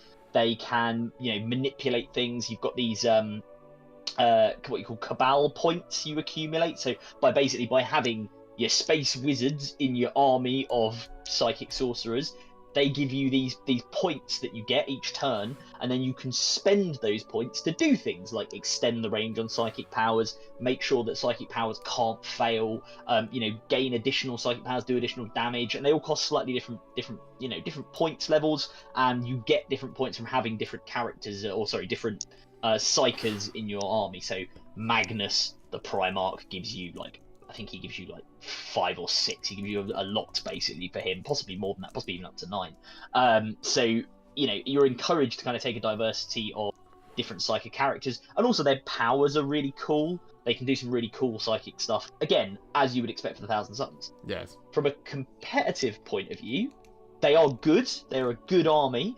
What they have been hit by, and you know what, Mr. Wigglesbottom, maybe you're the person to come through and take him to the top of a tournament. Because what they have been hit by is that their sub-factions in the book are all individually quite good, but as often happens in these things, there was a particular kind of sub-faction soup that you could build. I think it was Cult of Magic and Cult of Time, Cult of Duplicity and Cult of Time or Cult of Magic, one of those combinations. And it was brilliant. It could teleport stuff across the board, it could heal things, it was just very, very good. And with the rule changes now with Chapter 2022, that has gone away. So I think Thousand Suns players who are trying to be very competitive are having to rethink how they build it.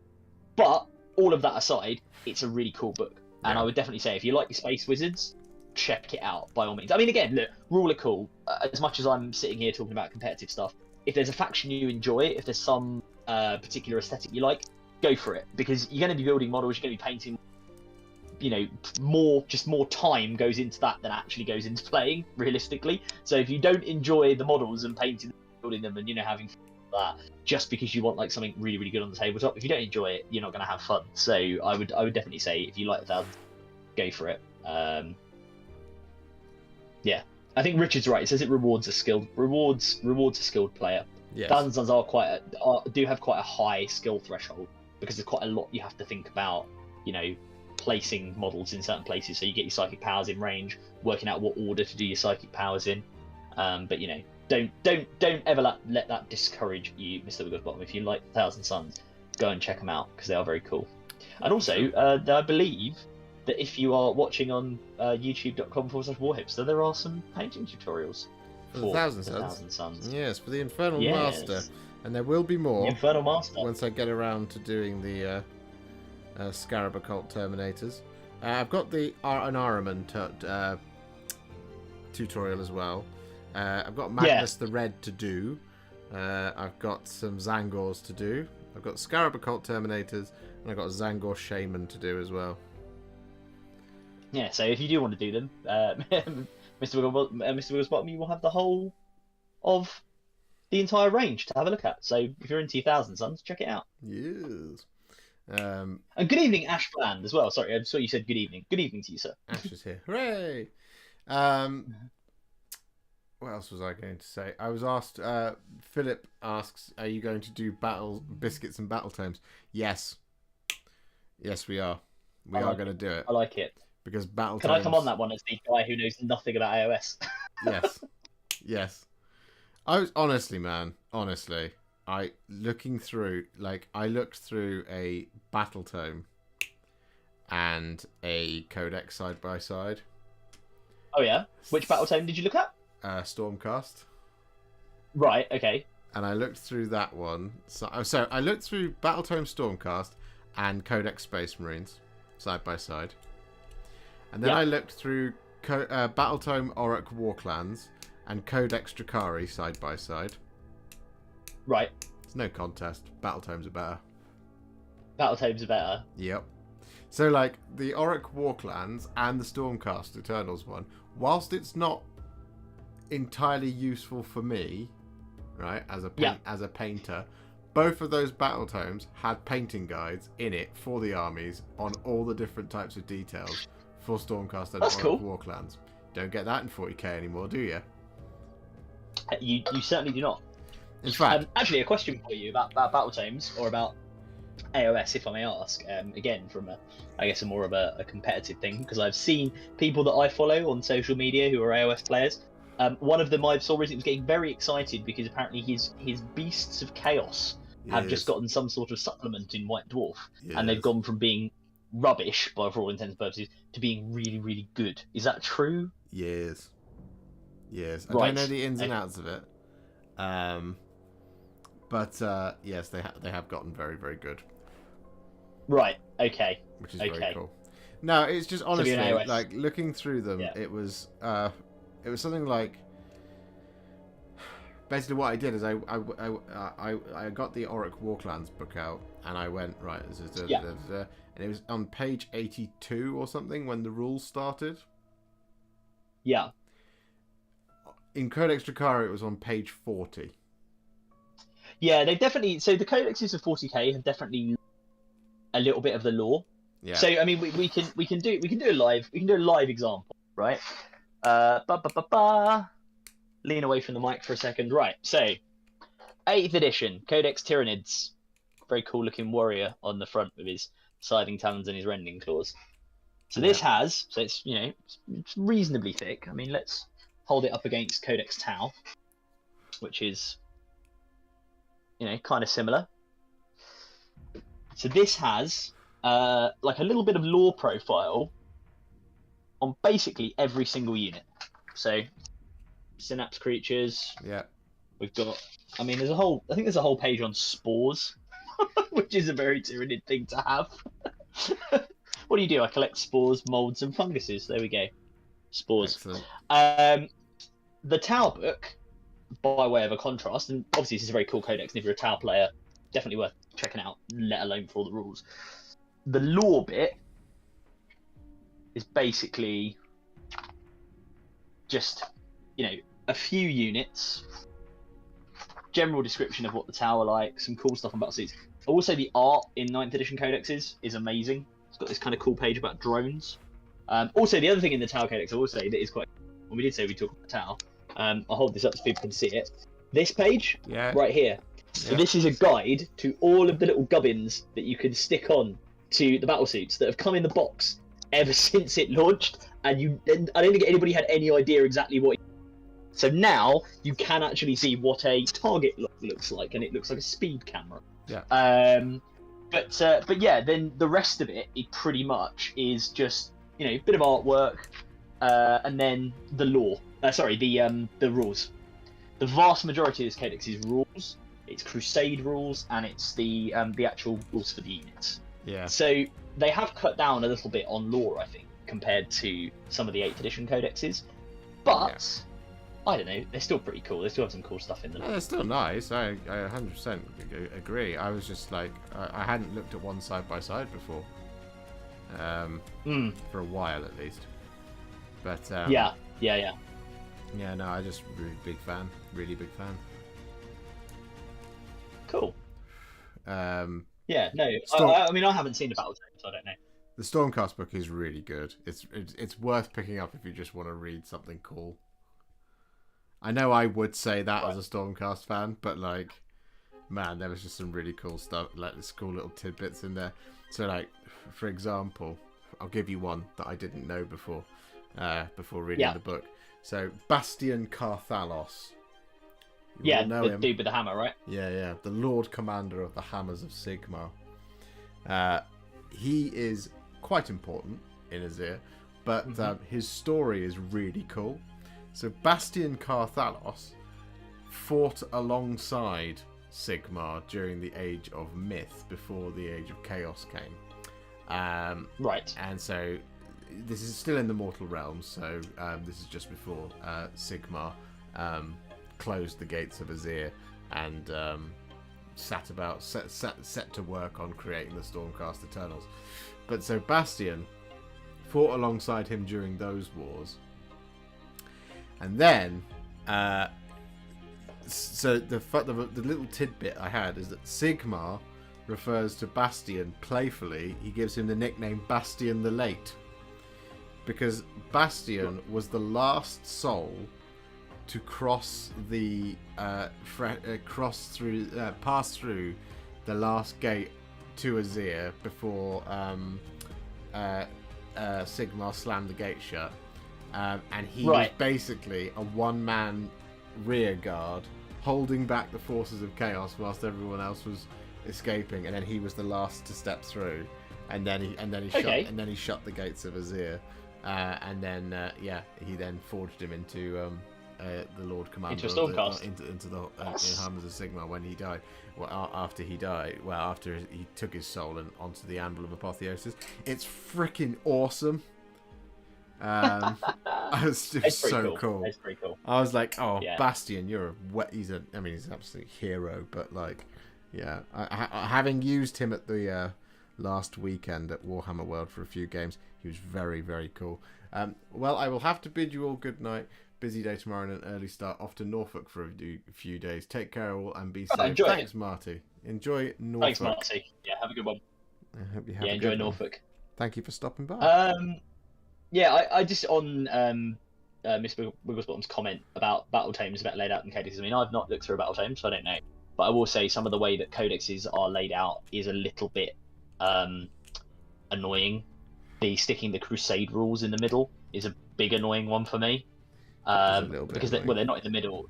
They're like in the middle of. So you get some rules for your army that you need for competitive play.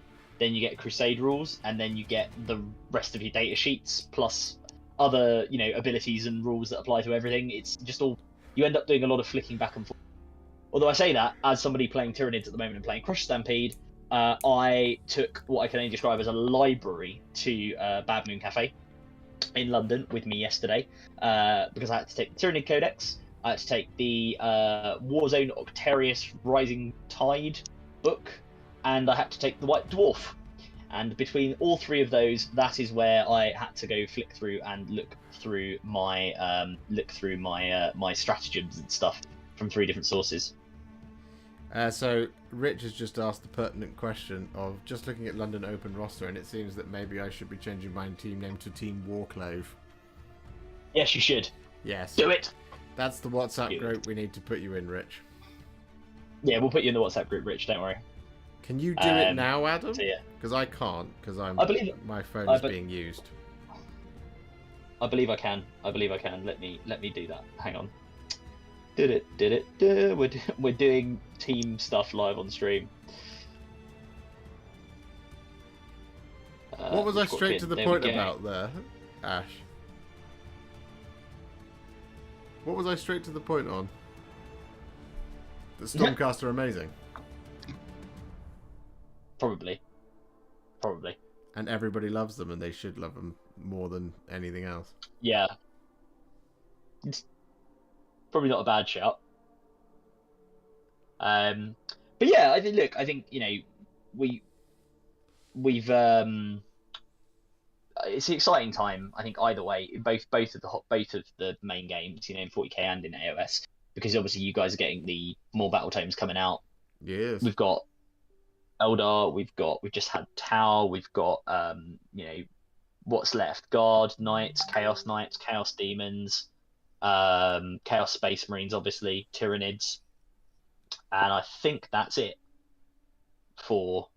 Well, we know Tyranids is people in chat. Tell me I'm wrong. Yeah. I'm just working out what's left, like what is left in the sort of grand pantheon of 40k armies. To do. It is. It's Chaos Space Marines.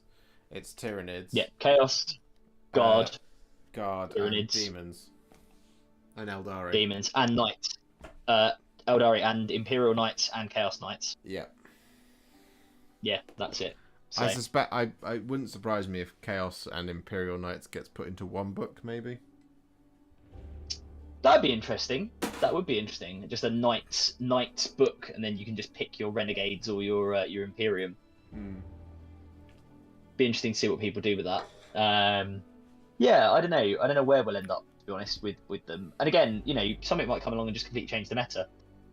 Guard. We're all kind of worried about Tau now, and then Aeldari, and then obviously Tyranny. But what are the Guard going to get? Because the Guard can be very good. If they've got the right rules, the Guard can be very, very good. I think they'll be a very, very squats, says Philip. I think they'll be a very internally balanced book. The Guard. I think it'll be a very nice book. I don't think it's going to change the meta. Yeah. Yeah, no, that's fair. That's fair. I think it'll be interesting to see where it goes. But look, I'm just happy because factions that I play are getting books fairly soon, basically. And you do like getting your books. I absolutely do. And I do like just looking through them. I mean, I've got stuff. I don't have I don't have the Gene Stealer Cult book because I don't play Gene Stealer Cults. But you know, I've looked through most of the others. And yeah, I think it's always good to have a handle on what the opponent might be bringing. You know, as a different army. So yeah, I'm a big fan of getting my books and having a look through them. I think it's always worth it. Yeah. Yeah. I have just finished building the Dire Avengers. Oh, nice. I have built 30 Dire Avengers. There are 3 magnetized Exarchs. You can see how to magnetize an Exarch here on YouTube. That is a video I have done. If you stick 4 arms on it, does it become as human? No, but they do look Substitute they do look like abominations. It's quite funny. If you've seen the video, you see me do it at the end. But I quite enjoyed it. I thought it was amusing. Oh, hang on. Yeah, no, it's quite cool. But yeah, I do. 30 Dire Avengers is certainly a powerful investment. If you're looking at my stream, Adam, you should be able to see an abomination of a Dire Avenger. That's not an abomination. That is a mighty champion of the Aeldari right there. He's the General Grievous of the Aeldari world. This was the one I did the other night as well. Oh my god! Wait, has he now got 6 arms? Oh my god! Okay, that is a bit much. Yeah, 6 arms, 3 weapon sets. The 6-armed Emperor. Yeah. Put that in your pipe and smoke it, Gene Stealer Cults players. Look at that. The abomination, the abominable Dire Avenger. Yeah. I'm a big fan. That's pretty nuts. And then we've got the last one here as well. Nice. I like it. I like it a lot. They're good. And they're done. Now I've just got to paint them. And I'm going to try to paint 25 in a week. That is a lot. Oh, interesting question. If I start playing AOS, what army would I collect? Oh, I don't know. I mean, I've got demons, so I could try and run a demon army in AOS, and that would make sense because then I can use it in 40k as well. Legion of the First Prince. Yeah, Legion of the First Prince. I must admit, I have always liked. I've always said I like the Caderon guys, the flying dwarf people. The Caradron Overlords. Caradron Overlords, yeah. I always thought they looked quite cool. I don't know, it's a difficult one. If we're going off aesthetics, oh yeah, they're quite cool.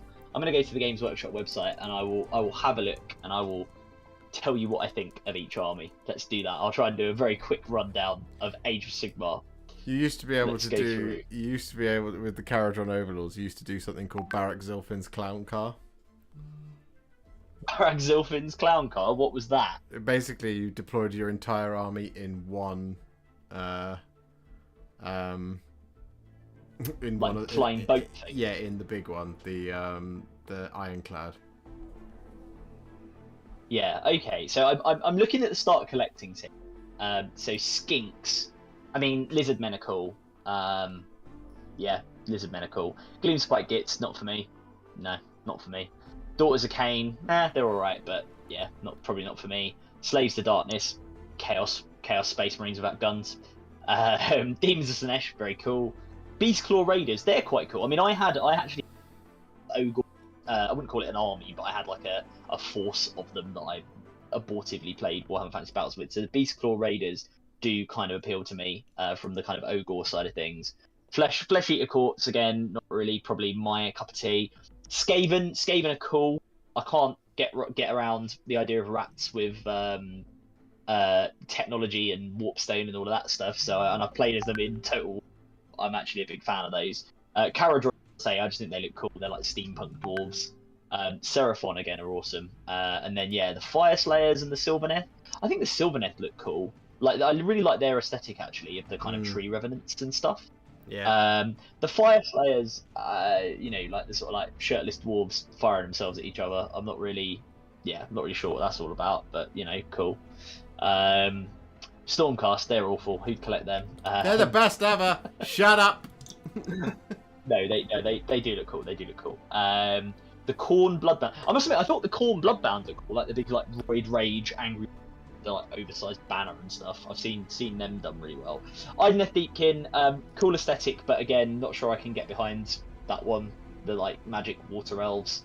Demons of Corner Demons. Soul Blight Gravelords. Fair enough.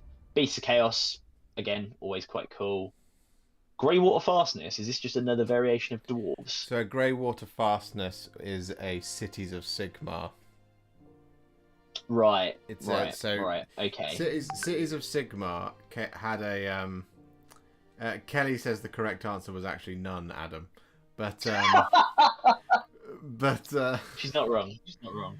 But so in Cities of Sigmar, what you can do is there's a number of different things. So you can do like an Anvil Guard army, or a Hammerhall army, or a Greywater Fastness army, or you can be the Ironweld Ice Arsenal, for example.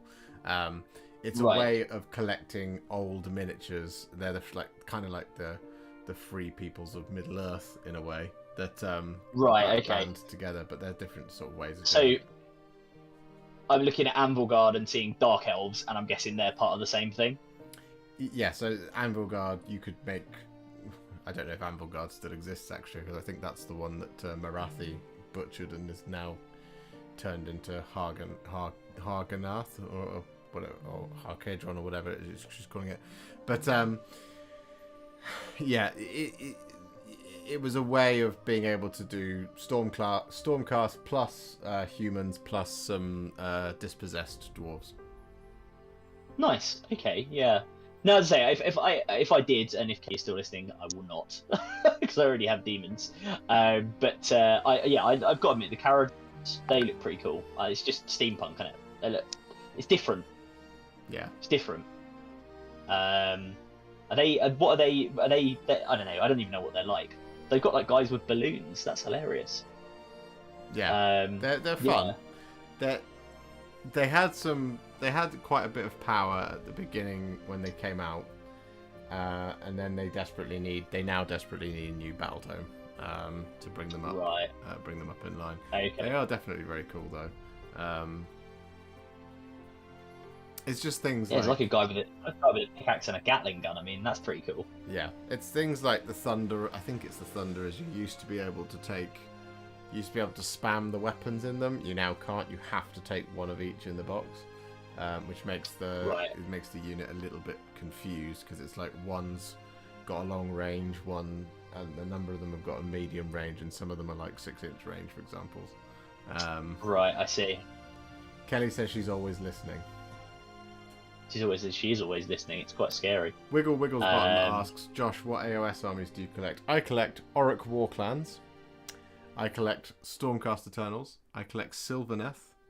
And I also have a huge Caradron Overlords collection to actually do something with. I'm going to do this year, hopefully at the tail end of this year. I originally set out that I was going to do 3 armies for myself for 40k, 3 for AOS. 2 for each, but now it's looking like it is possibly going to be 3, because the Stormcast I've nearly finished. I need to do what's the name? I need to do the Annihilators for it, and I need to finish 4 dragons for it, but they're pretty much Hammers of Sigmar are nearly done. Yeah. Sylvaneth, I've got a huge amount, and I just want to basically paint Alarielle because she's really cool, and a bunch of Spirit of Durthu, which is always really cool. But yeah, I'm excited to do a bunch of stuff. But yeah, there's a lot of stuff I want to do. I want to do Slaves to Darkness later this year, but specifically I want to do Archaon and the Varangard because it's really cool. Also incredibly expensive. But yeah, I think it's 9:45. I haven't played. Yes, it is. Yeah, yeah. I haven't played with the Sylvaneth in 3rd edition yet, Wiggle Wiggles Bottom, because my army consists of 25 painted dryads. I haven't done the rest of it. I have 4,000 points of Sylvaneth to do, so I don't have to buy anything. But yeah, it is 9:45, so it is probably time to round up for this. Well, I guess it is the inaugural Sunday show because this is now a regular feature. Yeah. Yeah, well, I'll have my audio correct next week, so it doesn't screw up on my channel. But we'll see. We'll see. We'll find out. But yes, thank you very much for joining us this evening. We hope you had a good time. I hope you enjoyed the Sunday show. Yeah. Any last remarks from you, Adam? No, just enjoy the rest of your time getting battered by No, I'm kidding. If you're a 40k player, don't enjoy getting battered. You'll be fine. It'll be interesting to see what people are coming up with, and if you are, it is an interesting time to be in 40k and AOS at the moment, as I said earlier, just coming out. So I'm always interested to see what people build, what people put together to take to tournaments, and also just for regular fluffy games. So if you guys have ideas that you want to pursue, like Wiggles Bottoms earlier was talking, Wiggles Bottom, I can say your name right, was earlier asking about Thousand Suns. I think now's a great time to go for it, because the game's very good, the missions are very good, and it gives you the opportunity to really pull out some things as the meta's changing that people just won't be familiar with. And therefore, really gives you an opportunity for good experimentation. So I think that's a great idea. And yeah, I will be doing, again, a small plug for me on my channel. I'll be doing videos. I've done a few on Tyranids. I'll keep them coming. And if you're interested in that, do go and check me out over at 5minute 40k on YouTube. And otherwise, obviously, as the Eldar stuff codex comes out, obviously the leak's already out there, so I haven't really done much on that, but as the Eldar codex comes out, I'll come up with some content on that as well, no doubt featuring Josh's thoughts on what is particularly spicy in the Eldari codex. So yeah, but other than that, all I'll say is happy hobbying, enjoy it, and thanks for joining us on the stream. Yeah, happy hobbying, guys. We'll see you all next week, same Sunday show time, same Sunday show channel. Sunday show place, yeah. See you later, guys. See you later, guys. Thank you. Bye-bye. Bye.